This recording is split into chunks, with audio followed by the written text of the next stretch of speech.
السلام علیکم ورحمۃ اللہ وبرکاتہ۔ بسم اللہ الرحمن الرحیم وبہ نستعین سبحانک لا علم لنا الا ما علمتنا انک انت العلیم الحکیم۔ الحمد للہ رب العالمین والصلاة والسلام علی سید المرسلین وعلی آلہ وصحبہ اجمعین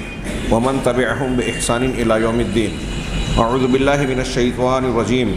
بسم اللہ الرحمن الرحیم۔ ومن الناس من يقول آمنا بالله وباليوم الآخر وما هم بمؤمنين يخادعون الله والذين آمنوا وما يخدعون إلا أنفسهم وما يشعرون في قلوبهم مرض فزادهم الله مرضا ولهم عذاب أليم بما كانوا يكذبون۔ حاضرین کرام، جمعیت اہل حدیث مالیگاؤں کے امیر محترم جو حاضرین میں ہیں اور فیس بک یا زوم کے ذریعے سے سماعت فرمانے والے ہمارے سامعین کرام، جمعیت اہل حدیث آندھرا پردیش کے ذمہ داران، آج کا یہ دن میرے لیے سعادت کا موقع ہے کہ صوبائی جمعیت اہل حدیث آندھرا پردیش کے ایک مخصوص کئی روزہ پروگرام میں میں بحیثیت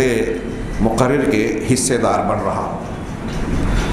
اللہ تبارک و تعالیٰ پروگرام کرنے والے، اس کے محتممین، منتظمین اور ہمیں اور تمام مشارکین کو اخلاص عطا فرمائے اور ہمارے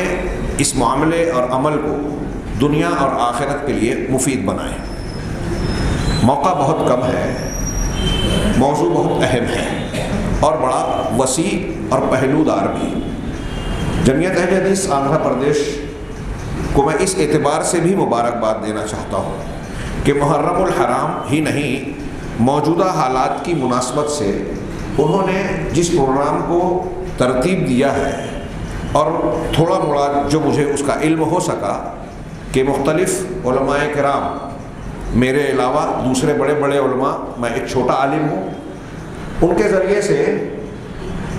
عوام الناس کو، لوگوں کو ایسے موضوعات پر علم اور آگاہی دینے کی کوشش کی جس کی آج شدید ضرورت ہے۔ میرے خطاب کا عنوان جیسا کہ آپ جانتے ہیں فتنہ خوارج، خوارج کا فتنہ۔ ان فتنوں سے آگاہی دینا اور آگاہ ہونا کتنا اہم ہے، اس کا صرف اتنا تذکرہ ایک مسلمان کے لیے کافی ہونا چاہیے اور کافی ہوگا کہ جناب محمد رسول اللہ صلی اللہ علیہ وسلم نے ان فتنوں سے بڑی صراحت کے ساتھ، وضاحت کے ساتھ اور تکرار کے ساتھ اپنی امت کو آگاہ کیا ہے، اور اسی وجہ سے ہم اور آپ یہ عقیدہ رکھتے ہیں اور بجا عقیدہ رکھتے ہیں کہ اللہ تبارک و تعالیٰ کے نازل شدہ دین میں قیامت تک کے مسائل کا حل موجود ہے۔ ہمارے لیے سچی اور اچھی باتوں کی رہنمائی ہی نہیں ہے، بلکہ ان راستوں سے متنبہ اور آگاہ کیا گیا ہے، ہوشیار کیا گیا ہے، جن کی طرف کھنچ کر چل کر ہم اپنے ایمان و عقیدے، دنیا اور آخرت کو برباد کر سکتے ہیں، ہلاکت میں ڈال سکتے ہیں۔ اللہ کے رسول جناب محمد رسول اللہ صلی اللہ علیہ وسلم کی احادیث مبارکہ کا مطالعہ کیجئے، اللہ تعالیٰ نے انہیں محفوظ بنایا۔ کتاب الفتن اٹھائیے، چھوٹے چھوٹے فتنوں سے لے کر بڑے بڑے فتنوں تک، شبہات کے فتنے جو عقائد کو خراب کرتے ہیں، شہوات کے فتنے جو عمل اور کردار کو خراب کرتے ہیں، ان تمام سے آگاہ کیا اور قیامت تک رونما ہونے والے جتنے فتنے ہیں سب سے متنبہ کیا، یہاں تک کہ آخر میں جو سب سے بڑا فتنہ نمودار ہوگا، فتنہ دجال، اس کی بھی لمبی چوڑی تفصیل بیان کی ہے جو کتب احادیث میں محفوظ ہے، موجود ہے۔ اس کے علاوہ جھوٹے مدعیان نبوت پیدا ہوں گے، گمراہ فرقے ہوں گے، میری امت کے 73 فرقے ہوں گے، پہلے 71 اور 72 ہوئے یہود و نصارہ اہل کتاب کے ہاں، میری امت کے 73 فرقے ہوں گے، سب جہنم میں جائیں گے سوائے ایک کے، وہی الجماعہ ہوگی، اس کی صفت یہ ہوگی کہ وہ میرے اور میرے صحابہ کے منہج پر ہوں گے۔ یہ آپ نے بیان کیا، سوچئے تھوڑی دیر کے لیے کیوں بیان کیا؟ صرف یوں ہی معلومات کے لیے؟ جی نہیں، یہ دین کی تکمیل کا حصہ ہے، یہ ہماری آپ کی ضرورت ہے، یہ لوگوں پر اتمام حجت کا حصہ ہے کہ کسی کو ان بیانات کے مل جانے اور سامنے آ جانے کے بعد کوئی عذر باقی نہ رہے کہ گمراہی کے بارے میں اطلاع اور خبر نہیں ملی تھی۔ اللہ کے نبی جناب محمد رسول اللہ صلی اللہ علیہ وسلم نے جہاں ہدایت کی باتوں کو، توحید و سنت کو، زندگی کے مختلف گوشوں کو صاف صاف بیان کیا، وہیں آگاہ کیا کہ دیکھیے یہ فتنے ہوں گے، ایسے لوگ تمہارے سامنے آئیں گے جو دین کا نام لیں گے، داعیان حق کا دعویٰ ہونے کا دعویٰ کریں گے، لیکن وہ جہنم کے دروازوں کی طرف آپ کو کھینچیں گے، بلائیں گے۔ ان سے ہوشیار رہنا، ان کی ایسی علامتیں ہیں۔ انہی میں سے ایک بہت بڑا فتنہ خارجیت کا فتنہ ہے، خوارج کا فتنہ ہے۔ ہم اور آپ جب خارجیت اور خوارج کا نام سنتے ہیں تو عام طور سے ذہن میں یہ تصور ابھرتا ہے کہ یہ خارجی بس وہی ہیں جو عہد اول میں جناب محمد رسول اللہ صلی اللہ علیہ وسلم کے سامنے ایک شخص نے اعتراض کیا تھا، اسے بتایا تھا کہ خارجیت اس کی نسل سے جنم لینے والی ہے، اور پھر حضرت عثمان، حضرت علی رضی اللہ تعالیٰ عنہ کے زمانے میں جو خارجی وجود میں آئے اور کچھ دنوں تک رہے، بہت سے لوگ ایسا سمجھتے ہیں کہ یہ خارجیت کا معاملہ بس وہیں تک محدود ہے۔ جی نہیں، آپ جناب محمد رسول اللہ صلی اللہ علیہ وسلم کے فرامین اور احادیث کا صرف سرسری مطالعہ بھی اگر کریں گے، ہمارے شبہات کے فتنے میں بعض روایتوں کا تذکرہ کیا گیا، آج ان سب کا میں ذکر نہیں کر پاؤں گا، ایک دو روایت صرف ذکر کروں گا کہ ان کا اگر آپ ان کے اوصاف اور صفات کا مطالعہ کریں گے صرف احادیث نبویہ میں صحابہ کرام نے جو بیان کیا، تو یہ معلوم ہوگا کہ خارجیت ہمارے گھروں میں، ہمارے اعمال، ہمارے اقوال، ہمارے عقائد میں کہیں نہ کہیں داخل نظر آتی ہے۔ وہ خارجیت جو اعتقاد کی ہے وہ اسلام سے خارج کر دینے والی ہے، وہ خارجیت جو عمل میں، قول میں آتی ہے، وہ اگرچہ اسلام سے خارج نہیں کرتی لیکن عملی بدعت کا شکار بنا کے مسلمانوں میں اختلافات پیدا کرتی ہے، انتشار پیدا کرتی ہے، اسلامی اجتماعیت کے اندر وہ نقب لگا کر مسلمانوں کی جماعت کو کمزور کرتی ہے۔ اور اس اعتبار سے میں اپنا ذاتی طور سے علی وجہ البصیرہ، ہو سکتا ہے کہ کسی کو اختلاف ہو، یہ کہنے پر مجبور ہوں کہ آج خارجیت ہمارے گھر میں ہے، کوئی محفوظ نہیں رہا۔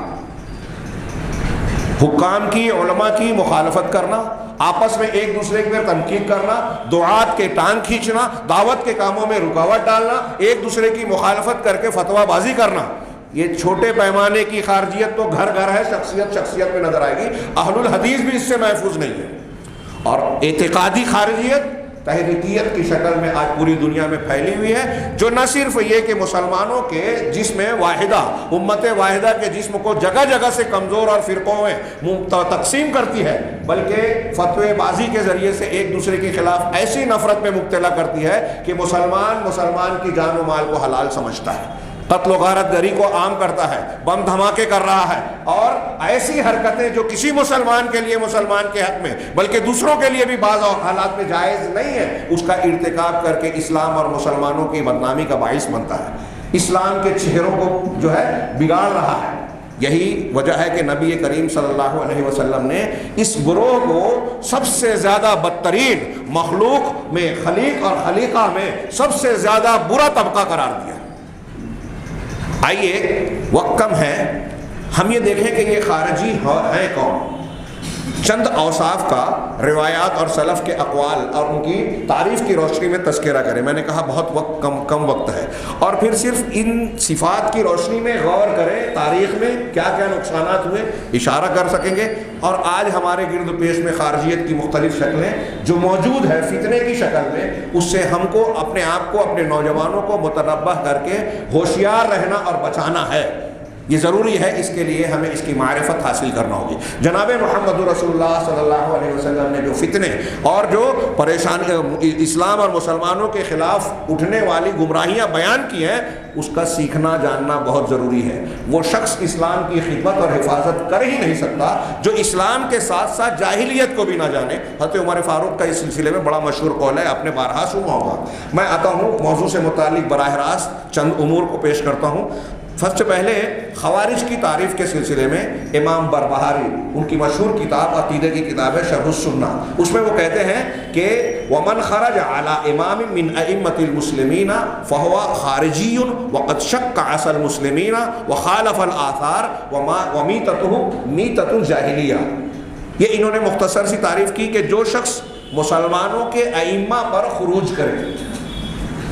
ایسے مسلمان امام، سردار، یا یہاں مراد وہ ہے کہ جو خلیفۃ المسلمین ہو، حاکم ہو، جس کے پاس قوت نافذہ ہو، اس کی مخالفت کرنا۔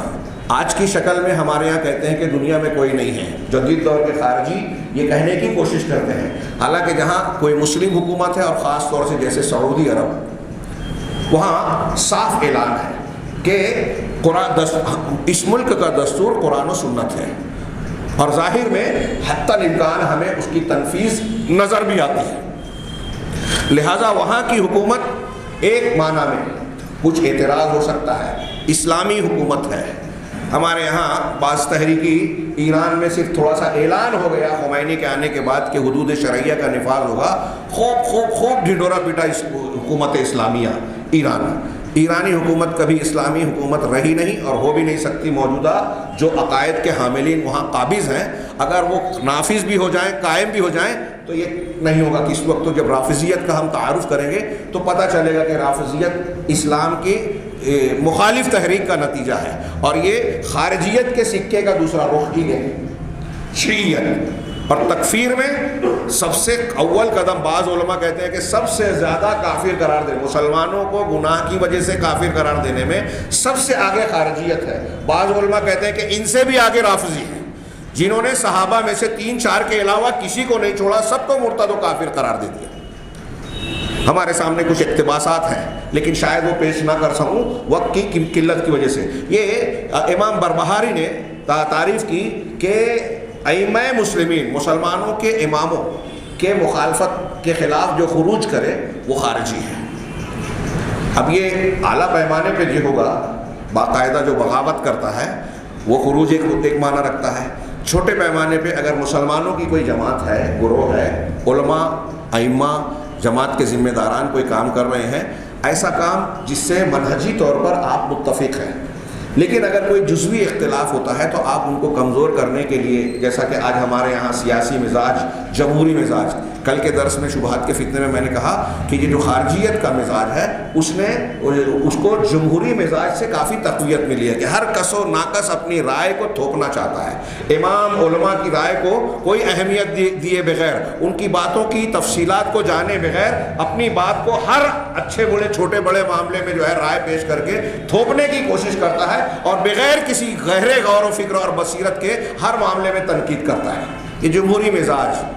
آزادی رائے کے نام پہ جو ایک آوارگی پھیلائی گئی ہے، اس نے اسلام اور مسلمانوں کے اسلامی دائرے میں خارجی فکر کو تقویت پہنچائی ہے، اس کو فروغ دیا ہے۔ چنانچہ چھوٹے پیمانوں پہ آپ دیکھیے کہ ہمارے سماج اور معاشرے میں ہر معاملے میں کوئی بھی جماعت کا اتفاق، متحدہ مشارکت کے ذریعے سے فیصلہ ہو، ہمارے درمیان سے کچھ نہ کچھ لوگ تنقید کرنے والے، مخالفت کرنے والے، علماء کے بارے میں الٹی سیدھی باتیں کرنے والے، ذمہ داران جمعیت کے بارے میں باتیں کرنے والے، جمعیت کو تفریق میں بانٹنے والے آپ کو قدم قدم پر ملیں گے، ملانے والے شاذ و نادر، اور وہ کچھ قدم چل کے بیٹھ جائیں گے۔ یہ میں ایسا مانتا ہوں کہ ایک مظہر ہے چھوٹے پیمانے پہ، عقیدہ نہ صحیح، چھوٹے پیمانے پہ یہ خارجیت ہے۔ ابھی ہم تھوڑی سی وضاحت آگے کریں گے۔ دوسرے امام کہہ رہے ہیں کہ وقت شکا، اس شخص نے جو ائمہ مسلمین کی مخالفت کر رہا ہے اور مسلمانوں کی لاٹھی کو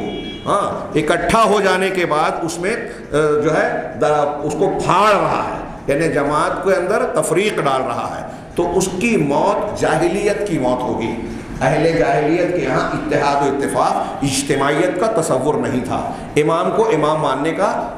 مزاج نہیں تھا، ہر شخص آزادانہ ہوتا تھا، اپنی رائے کا پیروکار، خواہشات کا کی پیروی کرنے والا، تو خارجی بھی اسی مزاج کا ہوتا ہے۔ یہ امام بربہاری نے ایک تعریف کی۔ امام آجری صاحب الشریعہ، ان کی کتاب ہے الشریعہ، عقیدے کی کتاب، وہ تعریف کرتے ہیں کہ والخوارج هم الشراط الانجاس الارجاس، کہ خارجی الشراط ہیں،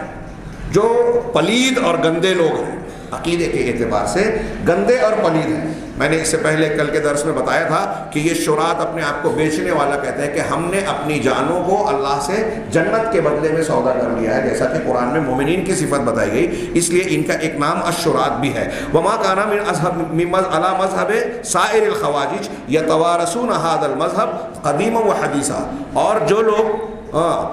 ان تمام خوارج کے مذہب پر ہیں پرانے، ایک دوسرے سے اس فکر اور عقیدے کے وارث بن رہے ہیں قدیماً و حدیثاً، پرانے زمانے میں اور آج کے زمانے میں. یہ عمراء اور ائمہ کے خلاف خروج کرتے ہیں اور مسلمانوں کے قتل کرنے کو جائز اور حلال سمجھتے ہیں. یہ ہے خوارج. مسلمانوں کی جان و مال کو جو حلال سمجھے وہ خوارج ہوں گے. آج ایسے کتنے طبقات پائے جاتے ہیں ہم جانیں گے. اب ہمارے ہاں لوگ برا مان جاتے ہیں کہ فلاں کا نام کیوں لیا، ان سے اختلاف کیوں کیا، ورنہ آپ دیکھیں گے میرے سامنے ایک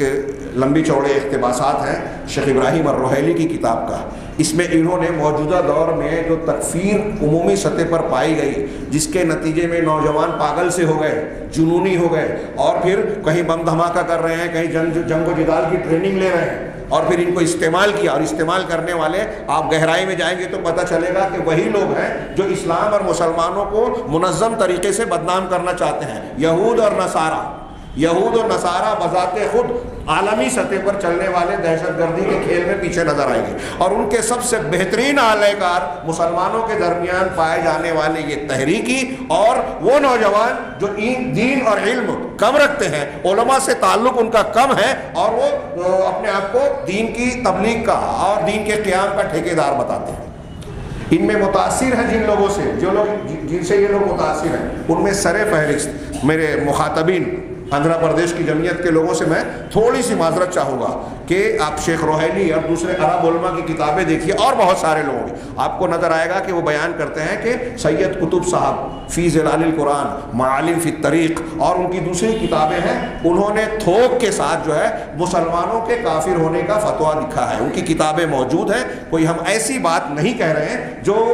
ثابت نہ کر پائے یا جس کا حتہ پتہ نہیں. ان کے پاس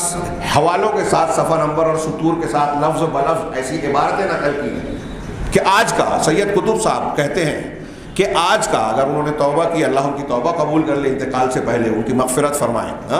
ان کی غلطیوں کو معاف فرمائیں. وہ کہتے ہیں کہ آج کی تاریخ میں مسلمانوں میں کوئی مسلمان طبقہ، فرقہ اور ایک بھی مسلم حکومت دولت اسلامیہ ہے ہی نہیں. کوئی سماج مسلمان سماج ہے ہی نہیں. جتنا بھی سماج ہے وہ چاہے لا الہ الا اللہ محمد رسول اللہ کہتے ہو، سب کے سب کافر ہیں. جاہلی معاشرہ ہے. ان سے یہاں تک انہوں نے کہا کہ بھئی ان کا گوشت کھانا چاہیے کہ نہیں، شادی کرنی چاہیے کہ نہیں. پھر ان سے شیخ اشماوی نے نقل کیا مذکرات میں کہ ان سے جا کے سوال کیا گیا تو کہا کہ اہل کتاب کی عورتوں سے جس طرح نکاح جائز ہے ویسے نکاح کر لو، اور اہل کتاب کا ذبیحہ جس طرح کھا سکتے ہیں ویسے ان کا ذبیحہ بھی کھا سکتے ہیں. کھا لو اہل کتاب کے مقام پر رکھ کے. یہ مسلمان نہیں ہے ہم اور آپ. یہاں تک شیخ سید قطب نے کہا کہ مآذن میں، اذان خانوں میں جو اذان دی جاتی ہے، جو لوگ کہہ رہے ہیں اشہد ان لا الہ الا اللہ اشہد ان محمد رسول اللہ، وہ اس شہادتین کے اقرار کے باوجود مسلمان نہیں رہ گئے، اسلام سے خارج ہو گئے. اور پھر یہ جو اس نے جو فتنہ پروری، فتنہ پیدا کیا، اس کے بارے میں شیخ بھنساوی اور دوسرے بہت سارے علماء نے بیان کیا کہ سید قطب نے اپنی اس فکر کو جس سے لیا، اس میں سر فہرست مولانا ابو العلا مودودی صاحب ہیں. ہمارے یہاں جیسے کہا جاتا تھا کہ جو غیر اللہ کو شارع مانے، پارلیمنٹ ممبر اسمبلی کو ووٹ دیتا ہے، تو چونکہ ان کو قانون ساز مان رہا ہے اس لیے مشرک اور کافر ہو گیا، دین سے باہر ہو گیا. اس فکر کو سید قطب نے لیا اور اس کو کہیں زیادہ شدت سے پیش کیا. ہمارے یہاں بھی یہ فکر پائی جاتی ہے، اور پھر اس کے ماننے والے مسلمانوں کو کافر کہتے ہیں. یہ چھوٹی موٹی بات نہیں ہے، کتنا بڑا فتنہ ہے. پوری تاریخ میں آپ دیکھیں گے تو اس خارجیت اور رافضیت کی تکفیری فتنے نے مسلمانوں کو جتنا کمزور کیا، فرقوں میں بانٹا، دوسرے لوگوں کے سامنے بدنام کیا، اور ان کے ہاتھ کا آلہ کار بنا کر مسلمانوں کو خود مسلمانوں کے خلاف استعمال کروایا، اس سے زیادہ بڑا نقصان کسی اور کا نہیں ہوا. انہوں نے اپنی گود میں بہت سارے فتنوں کو پالا، جس میں سر فہرست تصوف کا فتنہ ہے. یہی شیعیت اور خارجیت. افسوس کہ ہم ان سب چیزوں کی تفصیل کو پیش نہیں کر سکتے. آگے ہم بڑھتے ہیں. وَيَخْرُجُونَ کہہ رہے ہیں کہ امام شہرستانی کہتے ہیں کہ كُلُّ مَنْ خَرَجَ عَلَى الْإِمَامِ الْحَقِّ، امام حق کے خلاف جو بھی خروج کرتا ہے، ہر وہ شخص اتفقت الجماعت علیہ یسمى خارجیا، جماعت کا اس بات پر اتفاق ہے کہ ایسے شخص کو خارجی کہا جائے گا. سواء کان الخروج فی ایام الصحابہ علی الائمۃ الراشدین، چاہے اس کا خروج صحابہ کرام کے زمانے میں ہو، خلفائے راشدین کے زمانے، او کانا بعدہم علی التابعین باحسان الی یوم الدین، یا پھر تابعین کے زمانے میں جو قیامت تک احسان کے ساتھ متابعت کرنے والے لوگ ہیں. ایک تو تابعین اصطلاحی طور پر ہوتے ہیں، ایک تابعین وہ ہیں جو قرآن و حدیث اور صحابہ کے منہج پر چلنے والے احسان کے ساتھ، جن کو کہا جاتا ہے قیامت تک پیدا ہوتے رہیں گے، یعنی اہل حق. شیخ الاسلام علامہ ابن تیمیہ کہتے ہیں کہ خوارج والخوارج هم اول من کفر المسلمین یکفرون بالذنوب ویکفرون من خالفهم فی بدعتهم ویستحلون دمه وماله، کہ خوارج سب سے پہلے گروہ اور لوگ ہیں جنہوں نے مسلمانوں کو کافر قرار دیا. وہ گناہوں کی وجہ سے کافر قرار دیتے ہیں، اور کافر قرار دیتے ہیں ہر اس شخص کو جو ان کی بدعت سے ان کی مخالفت کرے، اور اس شخص کے جان اور مال کو حلال قرار دیتے ہیں. یہ خوارج کا کی ایک بارز اور کھلی ہوئی علامت شیخ الاسلام علامہ ابن تیمیہ بیان کر رہے ہیں کہ یہ گناہوں کے بدلے میں. اب یہیں سے ایک چیز جو ایک علمی گفتگو ہو جائے گی، میں صرف اشارہ کروں کہ ایمان کسے کہتے ہیں. اہل سنت والجماعت کے یہاں ایمان 3 چیزوں کا مجموعہ ہے: دل کی تصدیق، زبان کا اقرار، عمل بالجوارح یا عمل بالارکان، ارکان پر عمل کرنا. ان تینوں کا مجموعہ جو ہے وہ ایمان ہے. اب ارکان پر اگر عمل نہ کرے کوئی آدمی تو گنہگار فاسق کہلائے گا. تصدیق اور اقرار ہے، اسلام سے وہ خارج نہیں ہوگا. اس کی شکلیں ہیں، ہم تکفیر کی بحث میں اور ایمان کے درجات کی بحث میں یہ چیز پڑھتے ہیں اور عقیدے کے باب میں پڑھتے رہے ہیں. لیکن خوارج اور معتزلہ کا یہ عقیدہ ہے کہ اگر کوئی شخص گناہ کبیرہ کا ارتکاب کر بیٹھے تو وہ اسلام سے خارج ہو جائے گا، ایمان سے نکل جائے گا، کافر ہو جائے گا خارجیوں کے نزدیک. معتزلہ اس کو کافر کا نام تو نہیں دیتے، لیکن دونوں یہ مانتے ہیں کہ اگر ایسا بغیر توبہ کیے ہوئے مر گیا تو ہمیشہ ہمیشہ جہنم میں رہے گا. اور ہمیشہ جہنم میں رہے گا تو ان تمام حدیثوں کا انہوں نے رد کر دیا جس میں یہ ہے کہ ایک ایمان والا شخص اگر اللہ کی مشیت اور فیصلے کے مطابق جہنم میں گیا بھی تو بعد میں اللہ کے فضل سے یا اللہ کی اجازت سے سفارش کرنے والوں کی سفارش جو ہوگی اس کی برکت سے وہ جہنم سے نکالے جائیں گے اور پھر جنت میں ڈالے جائیں گے. ایسی حدیثیں حد تواتر کو پہنچی ہوئی ہے. امت کا جس پر اتفاق و اجماع ہے ان تمام حدیثوں کا ان خوارج نے رد کر دیا، کیونکہ ان کے اس اصول کے خلاف ہے. ان کے اس اصول کے خلاف ہے کہ جو شخص کبیرہ گناہ کا ارتکاب کرے گا وہ اسلام سے خارج ہو جائے گا. علامہ ابن تیمیہ ہی کی ایک دوسری عبارت ہے کہ وہ کہتے ہیں کہ وَهُمْ أَوَّلُ مَنْ كَفَّرَ أَهْلَ الْقِبْلَةِ بِالذُّنُوبِ، یہ سب سے پہلے لوگ ہیں جنہوں نے گناہوں کے پاداش میں، گناہوں کے ارتکاب پر اہل قبلہ کو کافر قرار دیا. بل بما يرونه من الذنوب، بلکہ جس چیز کو وہ گناہ سمجھتے ہیں. بعض ایسی چیزیں بھی ہیں جو گناہ نہیں ہیں لیکن ان کی نظر میں گناہ ہیں. وَاسْتَحَلُّوا دِمَاءَ أَهْلِ الْقِبْلَةِ بِذَلِكَ، اور اسی کی بنیاد پر انہوں نے اہل قبلہ کے خون کو جائز کر لیا، حلال بنا لیا. علامہ ابن عبد البر فرماتے ہیں، یہ ایک کتاب ہے اردو زبان میں. اکثر خوارج پہ آج کل بہت ساری کتابیں اہل عرب علماء کی آ گئی. یہ اردو زبان میں عربی کتاب کا ڈاکٹر محمد غیث کی کتاب ہے جس کو صوبائی جمعیت اہل حدیث ممبئی نے ترجمہ کر کے چھپوایا ہے. خوارج کے اور ان کے اوصاف. گھر گھر اسے مطالعہ کرنا چاہیے، خاص طور سے نوجوانوں کو. اسی میں کا ایک اقتباس علامہ ابن عبد البر کا ایک قول مجھے جامع لگا، اس لیے میں نے سوچا کہ اسے پیش کیا جائے. وہ کہتے ہیں کہ خوارج وہ لوگ ہیں جنہوں نے کتاب اللہ کی تعویل کر کے مسلمانوں کے خون کو حلال کیا. یہاں ایک جملہ دیکھیے کہ قرآن اللہ کی کتاب کی تعویل کرتے ہیں. ابھی ہم حدیث جانیں گے، بہت بیسیوں حدیث میں رسول اللہ صلی اللہ علیہ وسلم نے ان کا تذکرہ کرتے ہوئے یہ ضرور کہا کہ قرآن پڑھیں گے لیکن حلق کے نیچے، حلق کے آگے نہیں بڑھے گا. قرآن پڑھیں گے، قرآن کی تعویل کریں گے. تعویل کیسے کریں گے؟ غلط تعویل. اس لیے اہل علم کو، عوام کو اور نوجوانوں کو اس بات سے آگاہ رہنا چاہیے کہ ہر شخص اگر قرآن پڑھ دے ہوئے، حدیث کو پیش کر دے ہوئے تو اس کا استدلال صحیح ہو ایسا ضروری نہیں ہے.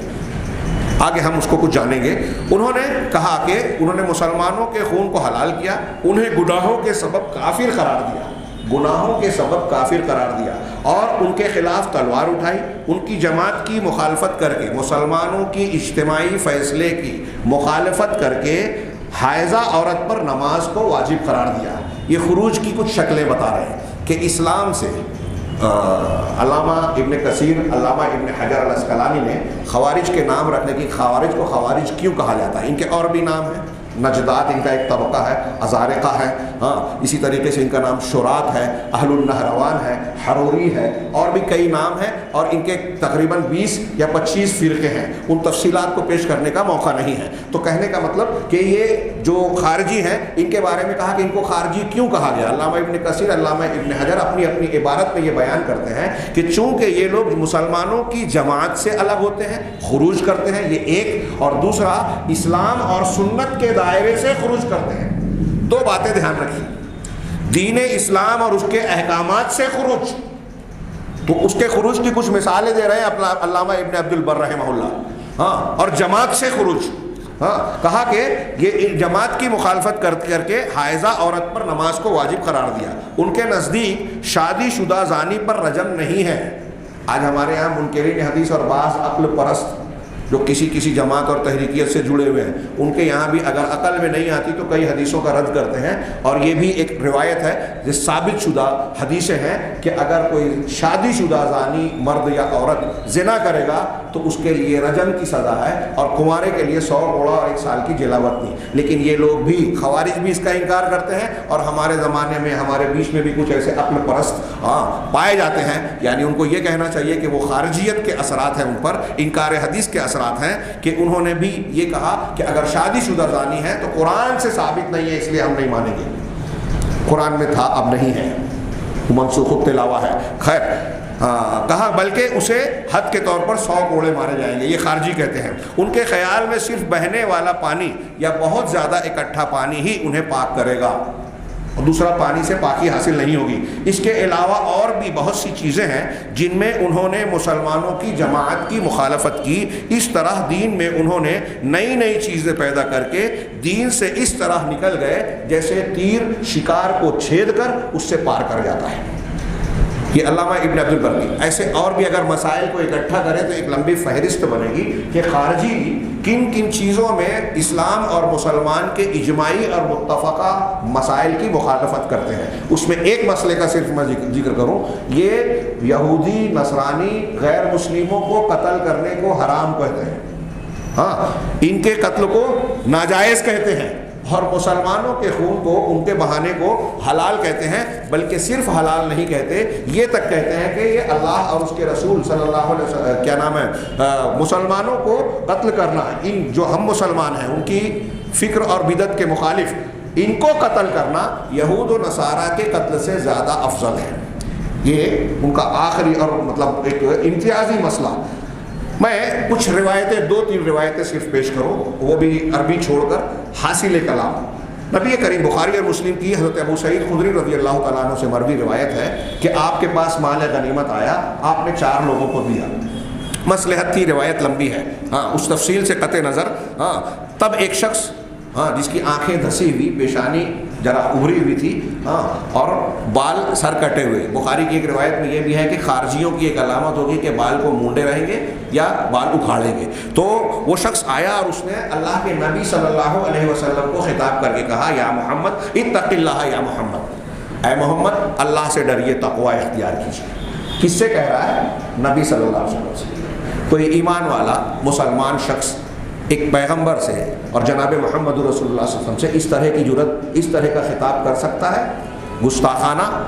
اور پھر اللہ کے نبی صلی اللہ علیہ وسلم کو بتائے گا کہ تقوی کرو، آپ کو بتائے گا کہ کس کا کیا حق ہے۔ بہرحال اس نے یہی کیا، تو اس نے قال تب رسول اللہ صلی اللہ علیہ وسلم نے کہا کہ فَمَن يُطِعِ اللَّهَ إِنْ عَصَيْتُهُ، اگر میں نے اللہ کی نافرمانی کی، تقوی اختیار نہیں کیا، تو بتاؤ کہ اللہ کی اطاعت اور فرما برداری اور کون کرے گا؟ میں نہیں کرتا۔ تو اَيَأْمَنُنِي أَهْلُ الْأَرْضِ عَلَىٰ أَهْلِ الْأَرْضِ وَلَا تَأْمَنُونِ، کیا اللہ تعالیٰ مجھے، رسول اللہ صلی اللہ علیہ وسلم فرما رہے ہیں کہ مجھے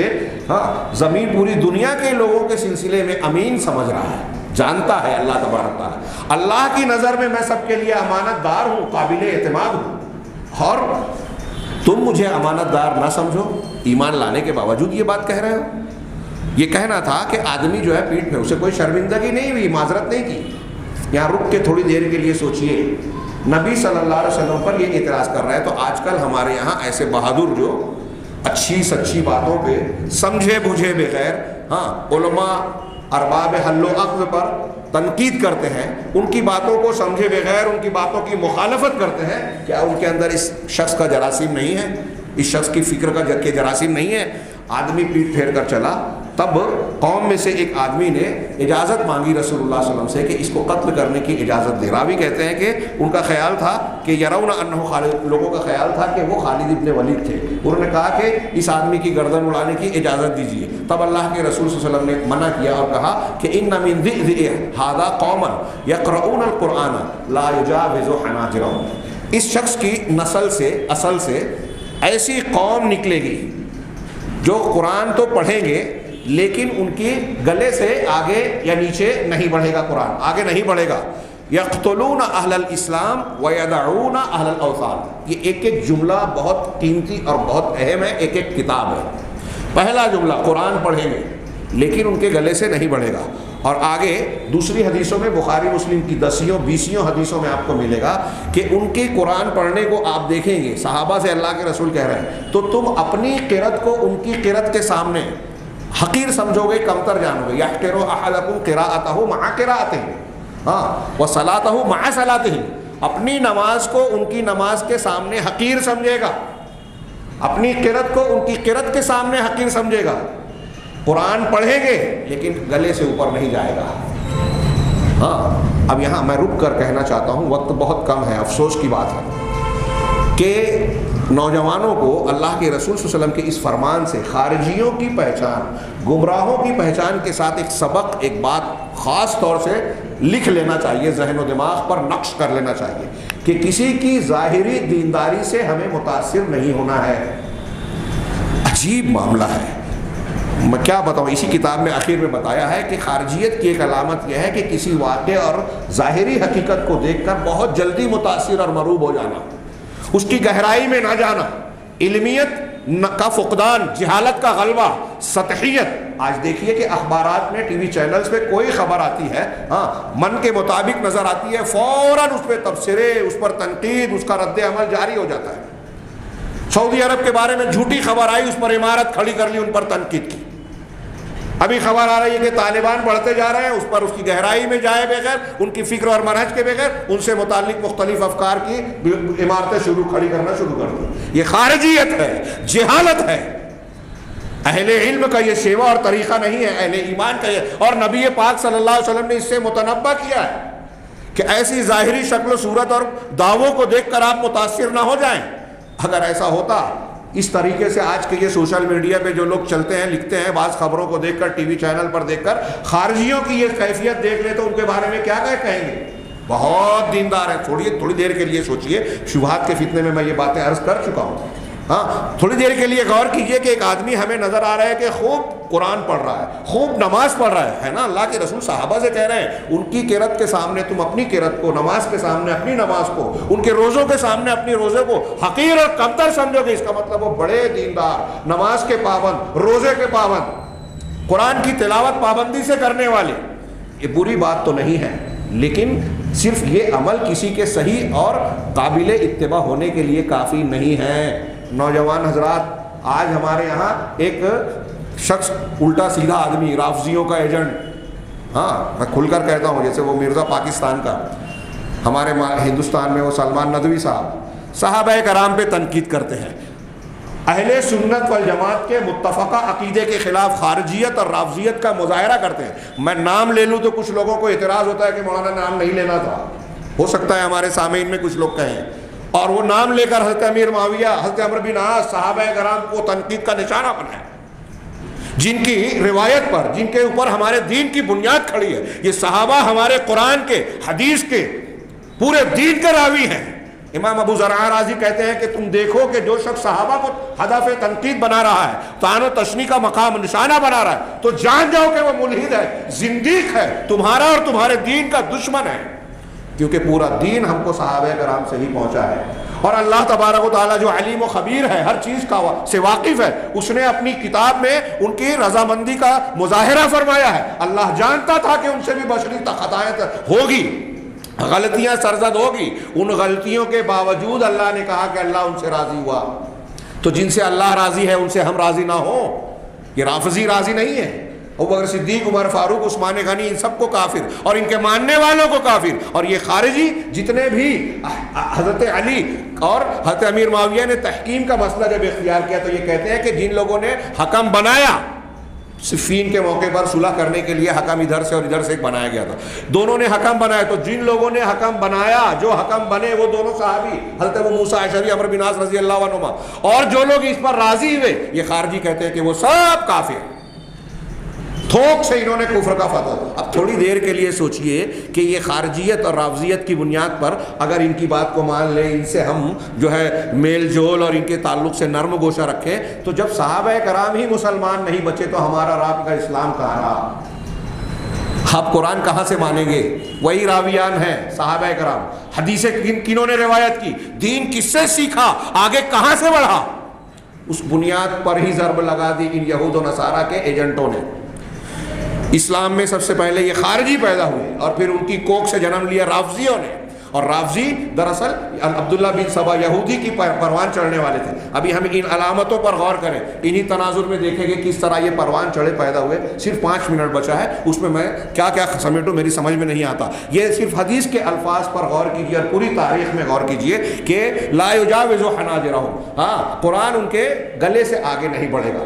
ہاں وَيَقْتُلُونَ أَهْلَ الْإِسْلَامِ، یہ خارجیوں کی ایک علامت بتائی گئی کہ اہل اسلام کو قتل کریں گے، وَيَدَعُونَ أَهْلَ الْأَوْثَانِ، اور اہل اوثان بت پرستوں کو چھوڑ دیں گے۔ ہمارے بیچ میں آج آپ غور کریں، ایسے بیسیوں لوگ ہمارے اندر ملیں گے۔ قتل اور قتال والا سسٹم آج نہیں ہے، قتل بڑھ رہا ہے الگ بات ہے، لیکن آپ کو نظر آئے گا کہ منکرین حدیث، قادیانی، رافضی اور دوسرے اسلام کو نقصان پہنچانے والوں کی جو تحریکیں آج ہمارے طرف چل رہی ہیں اور گھیرے ہوئے ہیں، شبہات اور شہوات کے فتنوں کی مسلمانوں پر یلغار ہے۔ گھروں میں داخل ہو کر ہماری خواتین، ہماری بچیوں تک کو نشانہ بنا رہے ہیں، رو رہے ہیں نا ہم کہ وہ دین سے دور ہیں، غیر مسلموں سے شادی کر رہی ہیں، اس دین بدل رہی ہیں۔ یہ سب کیا یوں ہی ہو رہا ہے؟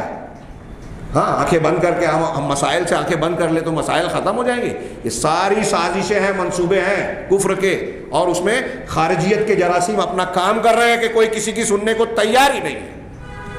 تو یہ جو اثرات ہمیں ارد گرد میں نظر آ رہے ہیں، ہاں یہ آپ دیکھیں گے کہ ان چیزوں سے بہت سے لوگ بے فکر ہیں، ان کو اس کی فکر نہیں ہے۔ انا پر جہاں ٹھیس پہنچی ہے کہ فلاں عالم میرے خلاف ہے تو اس کا درس روکا جائے، اس کی تقریر روکی جائے، اس کی غیبت کی جائے، اس کی چغلی کی جائے، اس کی شخصیت کو، اس کے خاندان کو بدنام کیا جائے۔ آپس کے جھگڑے کے لیے ہمارے پاس وقت ہے، غیبت کرنے کے لیے بہت وقت ہے، اور لوگوں کو روکنے کے لیے ہمارے پاس صلاحیتیں ہیں، طاقت ہے، لیکن دین کا دفاع کرنے کے لیے نہیں ہے۔ ہم اور آپ باتیں کر کے اس کو ہم ٹال دے ہوئے، یا میں جو یہ باتیں کہہ رہا ہوں کوئی یہ کہہ دے ہوئے کہ مولانا فلاں کے خلاف بول رہے ہیں، جی نہیں صاحب، ایک عمومی مسئلہ پورے عالم اسلام میں یہ درد سر ہے کہ ہمارے لیے جو اصلی خطرہ ہے ہم نے اس سے آنکھیں بند کر رکھی ہے،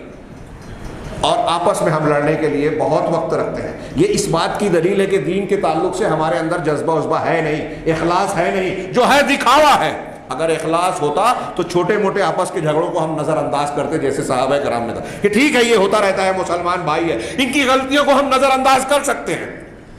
لیکن خطرہ جو اصل ہے، اسلام اور مسلمان کے دشمن ہیں، ان کو نظر انداز نہیں کیا جا سکتا۔ تو میں اس کو ایسا مانتا ہوں کہ ہمارے گھروں میں خارجیت کے یہ اثرات ہیں۔ اب یہ اگر اعتقاد اور مسلمانوں کو کافر سمجھنے، ان کے قتل کرنے تک یہ مرحلے تک پہنچ جائے تو یہ کفر ہوگا۔ اللہ کے رسول صلی اللہ علیہ وسلم نے جو آگے فرمایا کہ وہ یمرقون من الاسلام کما یمرق السهم من الرمیہ، یہ اسلام سے ایسے نکل جائیں گے جیسے تیر جو ہے نشانے کو، شکار کو چھید کر باہر نکل جاتا ہے۔ آگے کی دوسری حدیثیں جس کو ہم نہیں پیش کر سکتے، اس طریقے سے تیر چھید کر نکلتا ہے کہ اس پر شکار کے کوئی خون ان کی کا چھیٹا یا نشانہ بھی نہیں رہ جاتا۔ ایسے ہی یہ لوگ مسلمان ہو کر اسلام میں تو آئے، لیکن اسلام سے ایسے نکل گئے کہ ان پر کوئی بھی اسلام کا نشان باقی نہیں رہے گا، ایسے یہ خارجی ہوں گے۔ اب یہ جو انہوں نے پہلا والا جملہ بیان کیا کہ یہ اہل اسلام کو قتل کریں گے اور اہل اوثان کو چھوڑ دیں گے،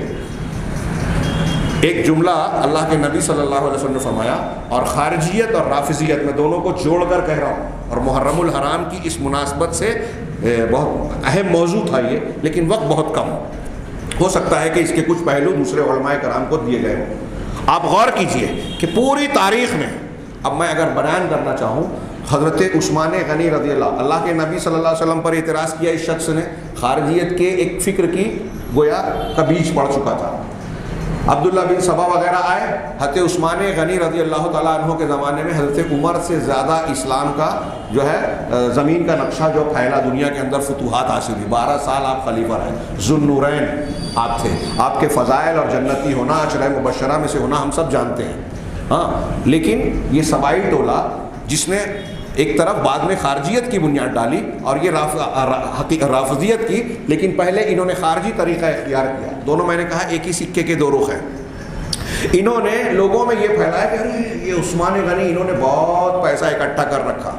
ان کے پاس بڑا مال ہے،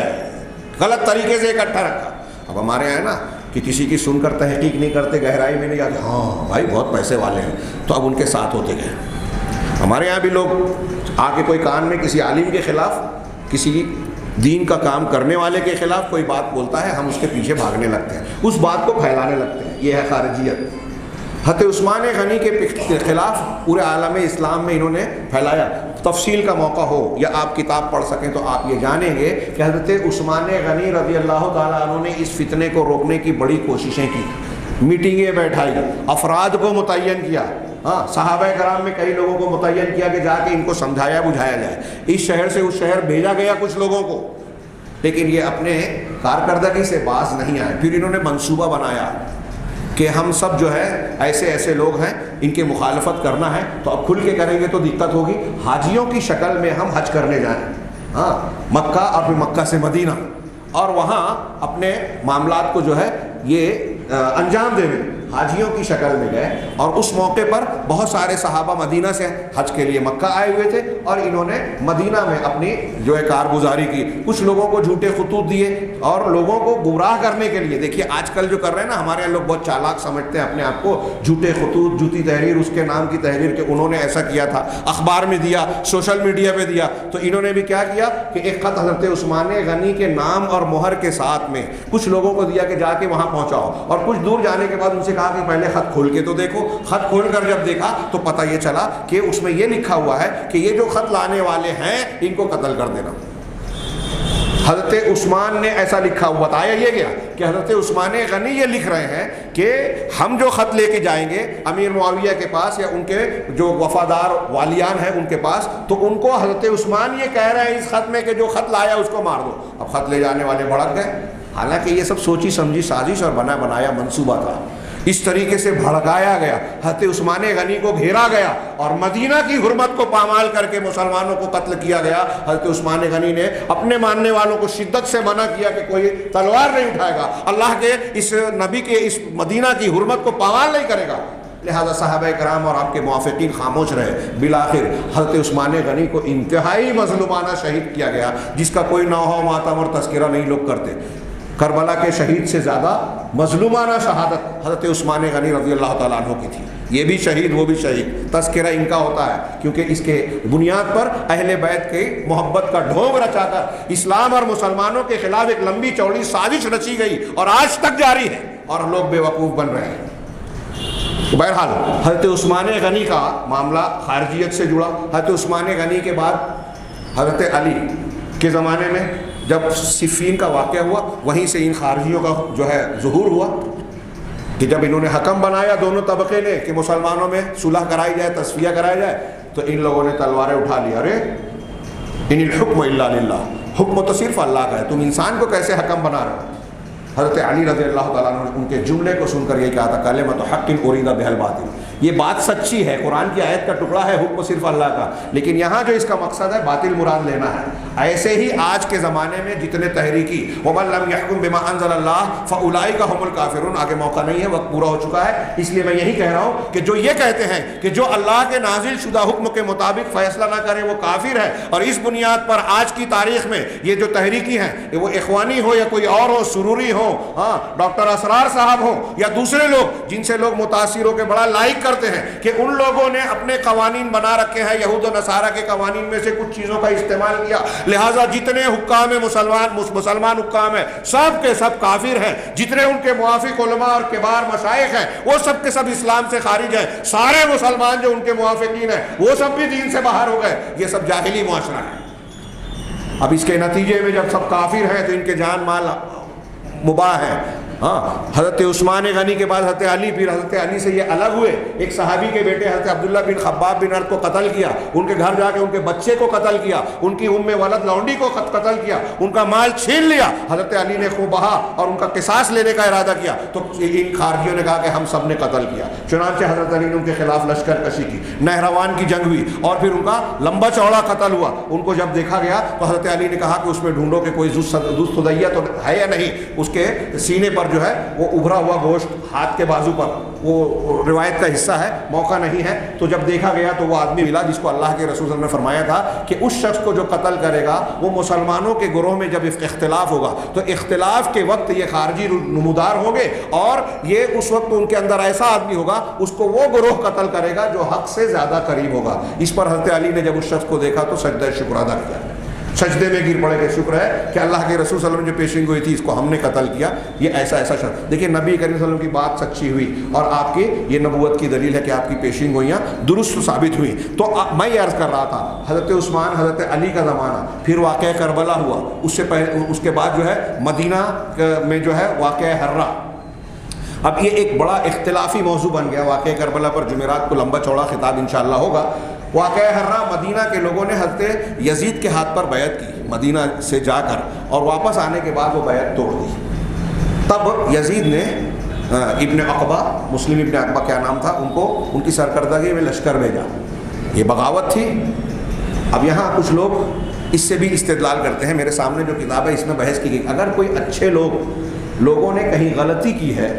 خارجیت والا عمل اختیار کیا ہے، تو اس کو دلیل بنا کر ہم پیش نہیں کر سکتے۔ اس کی 4 وجوہات بیان کی ہیں۔ پہلی بات تو یہ کہ اللہ کے رسول قرآن اور حدیث کی اتباع ہم پر فرض ہے، اگر اس کے خلاف کوئی بڑے سے بڑا آدمی بھی کوئی قول عمل اختیار کرے تو وہ ہمارے لیے دلیل نہیں ہے۔ دوسری بات یہ کہ ان لوگوں میں سے کئی لوگوں نے جو ایسی حرکتیں کی توبہ کر لی۔ تیسری بات یہ کہ جب بھی ایسی کوئی حرکت اچھے لوگوں نے غلطی سے کر لی تو ان میں سے آپ کو دیکھیں گے کہ دوسرے کچھ لوگوں نے روکا۔ اہل مدینہ نے جب مخالفت کی بیعت توڑی تو حضرت نعمان بن بشیر رضی اللہ تعالیٰ عنہ، حضرت عبداللہ بن عمر رضی اللہ تعالیٰ عنہما، ان لوگوں نے جا کر ان کو براہ راست سمجھایا، اللہ کے رسول وسلم کی حدیثیں یاد دلائی اور بتایا کہ ایک مرتبہ بیعت کر لینے کے بعد اس کی مخالفت کرنا یہ اہل ایمان کا شیوا اور طریقہ نہیں ہے، یہ غدر ہے، اور اللہ کے رسول صلی اللہ علیہ وسلم نے اس کی سخت وعیدیں بیان فرمائی ہے۔ تو مخالفتیں بھی کی گئی اور بھی اس قسم کی اور بھی کئی دلیلیں دی گئی۔ پھر اس کے بعد آپ تاریخ میں دیکھیں گے کہ ابن اشعث کا ایک فتنہ آیا، ابن محلب کا ایک فتنہ آیا، یزید ابن محلب،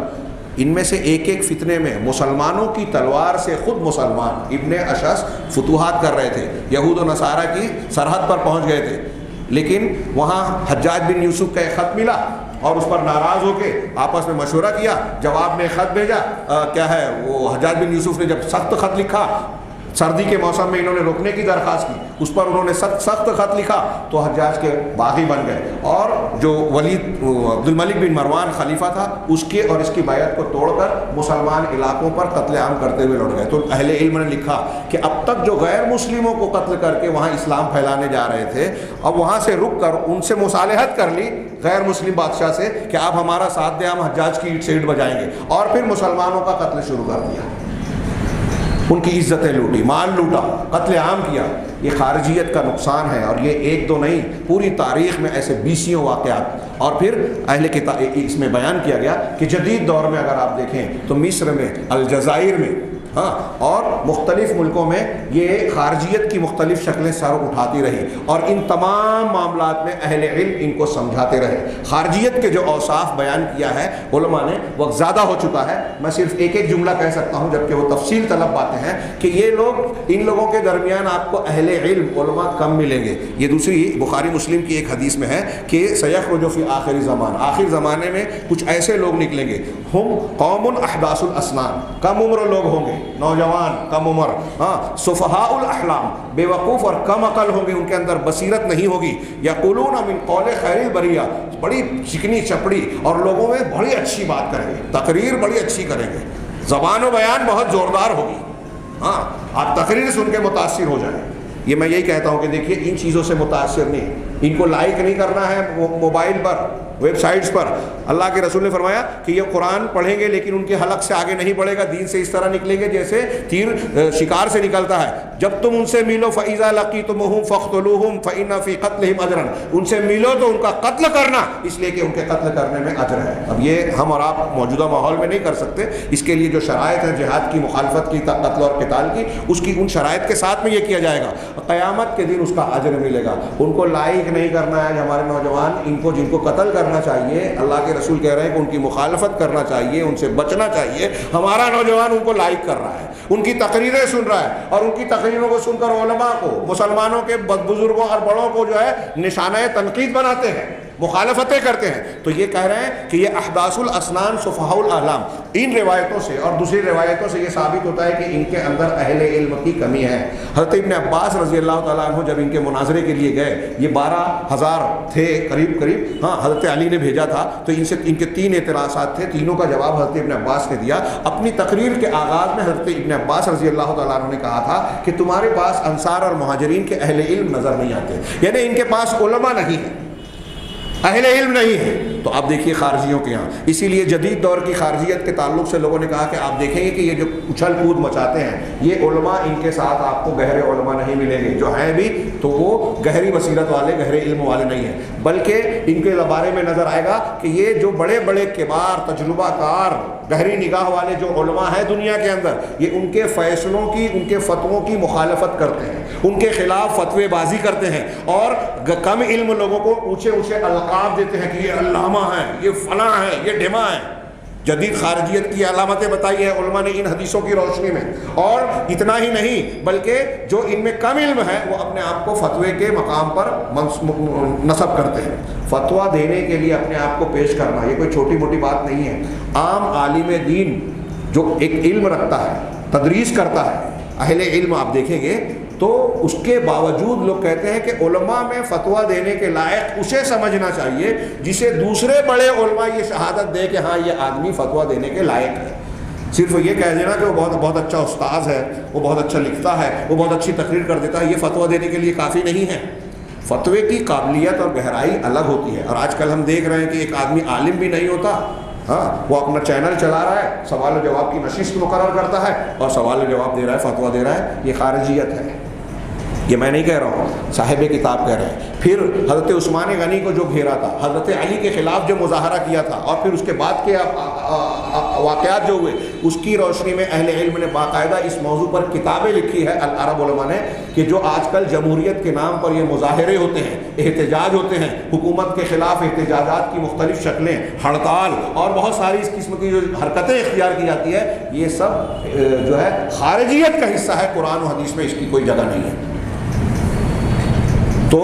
یہ بتا رہے ہیں کہ یہ اہل اسلام کو قتل کریں گے، اہل اوثان کو چھوڑ دیں گے۔ دیکھیے یہ تحریکی لوگوں کا یہ مزاج، اور ان کا آپ مزاج دیکھیں گے تحریکیوں میں کہ شیعہ رافضی سے ان کی دوستی ہے، وہ جھوٹے نعرے لگاتے ہیں، یہ اس پر ایمان لے آتے ہیں، اور زمین پر جو اہل توحید ہیں سعودی عرب پر، اگر اس کا کوئی ایک شہزادہ کسی قہبہ خانے میں نظر آ جائے، جھوٹا فوٹو بھی آ جائے، تو اس پر طوفان اور ہنگامہ مچ جاتا ہے۔ انہوں نے جو مساجد کی تعمیر کروائی، قرآن کو تقسیم کروایا، دعات کو پھیلا رہے ہیں، اپنے آپ بیسیوں جامعات تیار کر کے پوری دنیا کے مسلمان طلبہ کو اپنے خرچ پر دین اور اسلام کی تعلیم دے رہے ہیں، ان علماء کو بھیج کر پوری دنیا میں تبلیغ کروا رہے ہیں، عیسائیوں کے دانت کھٹے کر رکھے ہیں، اور یورپ ہی نہیں، یورپ، امریکہ، افریقہ، ساؤتھ افریقہ، ہر جگہ پر ان کے دعات کے ذریعے سے لوگ اسلام میں داخل ہو رہے ہیں۔ یہ کوئی کارنامہ نہیں ہے، ایک جگہ کوئی غلطی نظر آ گئی تو ساری معاملہ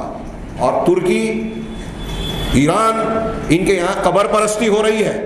ہاں تصوف کو بہت فروغ دیا جا رہا ہے، اہل سنت کی مخالفت کی جا رہی ہے، خفیہ طور پر یہود و نصارہ سے پیکٹ کر رہے ہیں، ان کا معاملہ سامنے آ رہا ہے، پھر بھی ان کا ساتھ دے رہے ہیں۔ یہ اسی حدیث رسول کے جملوں کی ہم کو تعبیر نظر آتی ہے، اس کی زندہ شکل نظر آتی ہے کہ اہل حق کو چھوڑ کر اہل باطل کا ساتھ دیتے ہیں یہ خارجی لوگ، یہ ہم کو قدم قدم پر نظر آتا ہے۔ تو ان کے یہاں علماء نہیں ہیں۔ خارجیت کی بنیاد ہی، اہم ترین بنیاد اہل علم نے یہ بیان کی کہ حکام مسلمین اور علماء مسلمین کے اندر طعن و تشنیع اور مخالفت کرتے ہیں، ان سے دوری اختیار کرتے ہیں، اور ان کے یہاں آپ علم کی قدر و قیمت نہیں پائیں گے، علم کی مخالفت کرتے ہیں، اہل علم کی مخالفت کرتے ہیں۔ یہ چند باتیں میں نے عرض کی جو مجھے احساس ہے کہ بہت ہی ادھوری اور ناقص ہے، اس سے متعلق اور بھی بہت ساری تفصیلات کی ضرورت تھی اور ہے۔ خارجیت کے یہ اثرات آج ہمارے گھر گھر میں ہیں۔ میں نے عرض کیا یہ جو میں بار بار بیان کر رہا ہوں کہ ہمارے گھروں میں بھی ہے، وہ ایک خارجیت تو وہ ہے جس کے بارے میں رسول اللہ صلی اللہ علیہ وسلم نے فرمایا کہ یہ دین سے اس طرح نکل جائیں گے جیسے تیر وہ شکار سے نکل جاتا ہے۔ یہ ایک اعتقاد والی خارجیت ہے کہ مسلمانوں کو گناہ کی وجہ سے اگر کوئی شخص کافر سمجھتا ہے کہ یہ اسلام سے باہر ہو گیا، اگر ایسا عقیدہ رکھ رہا ہے، اس کے جان و مال کو حلال سمجھ رہا ہے، تو یہ عقیدے کی خارجیت ہے۔ اور خارجیت ایک پورا مسلک ہے۔ آج اس نام سے چاہے ہمارے ارد گرد میں خارجی فرقہ پایا نہیں جاتا، لیکن اس کی فکر پائی جاتی ہے۔ اور میں نے بار بار عرض کیا کہ یہ تحریکیوں میں، منکرین حدیث میں ان کے اثرات آپ کو بہت بالغ انداز میں نظر آئیں گے۔ اور تحریکیت کو تو عرب علماء، آج کے عرب علماء جو تحریکیت ہے وہ اخوانیت کی شکل میں ہو، قطبیت کی شکل میں ہو، سروریت کی شکل میں ہو، ہاں ڈاکٹر اسرار کی فکر کی شکل میں ہو، اور بعض علاقوں میں جیسے الجزائر کی کچھ افکار سیاسی نظر آتے تھے ان کی شکل میں ہو، ان کے شکل چاہے جو ہو، ان کو جدید الخارجیت الجدیدہ عصریہ کا نام دیتے ہیں، ان کو فرقۃ التکفیر اور المکفرہ کا نام دیتے ہیں کہ یہ تکفیر، مسلمانوں کو کافر قرار دینے والے اہل تکفیر ہیں، مکفرہ ہیں، یہ جدید دور کی خارجیت ہے۔ اور اس میں کوئی میں ایسا مانتا ہوں کہ یہ کوئی غلط بات نہیں ہے۔ یہ آج یہ چیزیں پائی جا رہی ہیں جس سے ہمارے نوجوانوں کو متنبہ اور آگاہ ہونے کی ضرورت ہے۔ یہ محرم الحرام اور اس موقع پر جب ہم کربلا اور اس کا تذکرہ کرتے ہیں، جبکہ محرم الحرام کی شرعی حیثیت آپ دیکھیں، حضرت موسیٰ علیہ السلام کو اللہ نے نجات دی تھی فرعون سے ایک معجزانہ طور پہ، اور پھر ہجرت کا واقعہ کی بنیاد پر صحابہ کرام نے جو ہے اسلامی تقویم کی بنیاد رکھی۔ ان دو واقعات کو اگر ہم سامنے رکھیں تو صحیح اسلامی تصور ابھرے گا۔ محرم حرمت والا مہینہ ہے، عاشورہ کے دن شکرانے کا روزہ رسول اللہ صلی اللہ علیہ وسلم نے بتایا ہے، اور اس کے ساتھ میں ایک روزہ یہود کی مخالفت ہے، یہ اس کی شرعی حیثیت ہے۔ اس کے بعد جو بھی ہے، یہ واقعہ کربلا آپ کی وفات کے 50 سال بعد واقع ہوا، اس کی وجہ سے شریعت کی حیثیت نہیں بدلے گی، لیکن اس کو اتنا عام، اتنا فروغ دیا گیا، اس میں جو روایتیں ہیں 1400 سال کے اللہ کے رسول کی وفات کے 300-400 سال کے بعد ایسی رسمیں اس میں ایجاد اور ایڈ کی گئی رافضیت اور خارجیت کی طرف سے کہ اس کو دین کا حصہ سمجھا جانے لگا۔ یہی محرم کی پہچان بن گئی۔ غیر مسلم تو غیر مسلم، مسلمانوں کے نزدیک بھی اصلی اسلام کو فراموش کر بیٹھے، اب اس کو دین کی شکل صورت سمجھا جاتا ہے۔ اور اس حوالے سے یزید کو جب نشانہ بناتے ہیں تو بات وہاں تک نہیں ٹھہرتی۔ یزید کو جس نے مقرر کیا وہ ان کے والد امیر معاویہ صحابی رسول ہیں۔ اب امیر معاویہ کے مشیر حضرت عمرو بن عاص اور دوسرے صحابہ کرام ہیں۔ پھر یزید پر بیعت کرنے والے بھی حضرت عبداللہ ابن عمر، حضرت عبداللہ ابن عباس، حضرت نعمان بن بشیر اور بہت سارے صحابہ کرام ہیں۔ تو جن لوگوں نے ان کو مانا، آج ہم بیٹھ کر تنقید کرتے ہیں، ہم یزید کو برا بھلا کہتے ہیں، اس کا مطلب حضرت عبداللہ ابن عمر، نعمان بن بشیر، حضرت عبداللہ ابن عباس، ان کو نہیں سمجھا تھا کہ یزید غلط ہے؟ ہم ان سے زیادہ بہادر ہیں، ان سے زیادہ دیندار ہیں، ان سے زیادہ سمجھدار ہیں۔ حقیقت یہ ہے کہ ہم دراصل فتنوں کے شکار ہیں، سازش کے شکار ہیں، خارجیت اور رافضیت کی سازش کے شکار ہیں کہ یہاں سے چلتا ہے معاملہ۔ تو دیکھیے آج ہمارے یہاں کچھ عالم کہلانے والے سلمان صاحب ہیں اور دوسرے لوگ، یہ بھی صحابہ کرام پر تنقید کر رہے ہیں، یہ خارجیت اور رافضیت کی سازش کا شکار ہیں، فکر اور عقیدے میں بھی شکار ہے۔ ہم اور آپ اگر چاہتے ہیں کہ صحیح دین پر باقی رہیں تو یہ دیکھیں قرآن و حدیث کیا کہتا ہے۔ کہتے ہیں سلف کا عقیدہ اس سلسلے میں کیا ہے، جو اللہ کے نبی جناب محمد رسول اللہ صلی اللہ علیہ وسلم اور صحابہ کرام کے منہج کے مطابق جو باتیں ہیں اسے قبول کیجئے۔ فکر اور منہج میں بھی قدم قدم پر ہمارے عقیدے کو خراب کرنے والا، دین سے دور کرنے والا ایسے معاملات ہمارے ارد گرد گھرے ہوئے ہیں جس سے ہم کو آگاہ رہنے کی ضرورت ہے، اور نبی کریم صلی اللہ علیہ وسلم نے ہم کو اس سے آگاہ کیا بھی ہے۔ میں معذرت چاہتا ہوں کہ وقت زیادہ ہو گیا، لیکن ساتھ میں یہ بھی مجھے افسوس ہے کہ اب بھی مضمون انتہائی ناقص اور ادھورا ہے۔ انشاءاللہ مختلف موقعوں پر ہم اس سلسلے کی بات کریں گے۔ شبہات کے فتنے کا جو ہمارا سلسلہ وار درس جاری ہے ہر جمعہ کے دن مغرب کے بعد سے، مغرب اور عشاء کے درمیان، تو اس میں ابھی خارجیت کے فتنے سے ہی متعلق گفتگو ہے۔ جو باتیں میں نے آج کے درس میں، اس درس میں کچھ ادھوری اور ناقص پیش کی، انشاءاللہ اس کی کچھ تفصیلات اور بعض باتیں جو باقی رہ گئی ہیں اس کو بھی انشاءاللہ ہم بیان کریں گے، جس کی ہمیں اور آپ کو آج کے لوگوں کو ضرورت ہے۔ اللہ تبارک تعالیٰ ہمیں صحیح دین کو سمجھنے اور اس کو اختیار کرنے کی توفیق عطا فرمائے۔ ہر قسم کے شبہات کے فتنے ہوں یا شہوات کے فتنے، ہر قسم کے فتنوں سے ہمیں محفوظ رکھے، اس دنیا کی امتحان گاہ میں ہمیں کامیاب ہونے کے گر سکھائے اور دنیا میں بھی سعادت سے نوازے، فتنوں سے محفوظ رکھے اور آخرت میں بھی ہر قسم کے عذاب اور پکڑ سے محفوظ رکھے۔ وآخر دعوانا ان الحمد للہ رب العالمین وصلی اللہ علی نبینا محمد۔ والسلام۔